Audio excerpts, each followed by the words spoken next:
আমলগুলোকে বিশেষ ইহতিমামের সাথে করা, আর আরো নফল আমল বাড়িয়ে বাড়িয়ে করা। আপনি অন্য সময় কোরআন তেলাওয়াত খুব বেশি করতে পারেন না, এই দশকে কোনো অবস্থাতে ছাড়বেন না।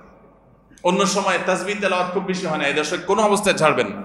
অন্য সময় নামাজে খুব বেশি খুশু ধরে রাখতে পারেন না, এই দশকে চ্যালেঞ্জ থাকবে যে ধীরস্থিরতার সাথে মনোযোগের সাথে নামাজ পড়ব। এভাবে নেকামলের কসরত করতে থাকবেন আল্লাহর প্রিয় পাত্র হওয়ার পথে। আমরা এগিয়ে যেতে চাইলে এই দশক, এই 10টা দিন আমাদের জন্য বিরাট বড় একটা সুযোগ। আল্লাহ আমাদের সবাইকে তৌফিক দান করুন। 3 নম্বর, এই দশকের করণীয় হলো সকল গুনাহ থেকে অন্য সময়ের চাইতে এই সময়টাতে বেঁচে থাকার জন্য বেশি সচেষ্ট থাকা। গুনাহ তো 12 মাসই আমরা করব না, কিন্তু এই দশক গুনাহ না করার ব্যাপারে চেষ্টাটা একটু বেশি থাকবে। কারণ আপনারা সূরা তওবার একটা আয়াত শুনেছেন, আল্লাহ রাব্বুল আলামিন সম্মানিত 4 মাসের আলোচনা করে বলেছেন, যালিকাদ দীনুল কাইয়্যিম ফালা তাজলিমু ফিহিন্না আনফুসাকুম। এই সম্মানিত মাসগুলোতে তোমরা নিজের প্রতি নিজে অবিচার করিও না।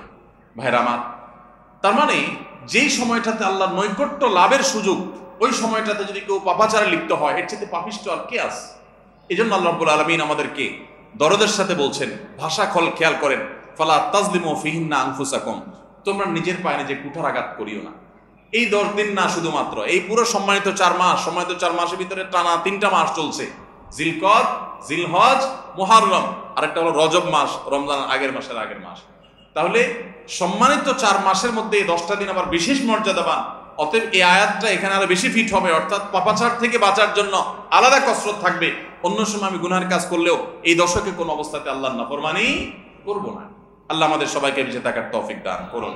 ভাই আমার, তাহলে 3 নম্বর আমল আমরা পেয়ে গেলাম। 4 নম্বর আমল হলো, যাদেরকে আল্লাহ তাআলা সামর্থ্য দিয়েছেন তারা হজ করবেন।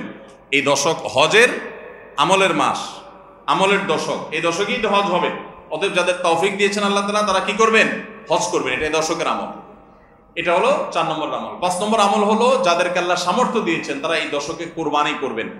কারণ কোরবানি এমন একটা আমল, নবী করিম সাল্লাল্লাহু আলাইহি ওয়াসাল্লাম মদিনা হিজরত করেছেন, এরপর থেকে প্রতি বছরে তিনি কি করেছেন?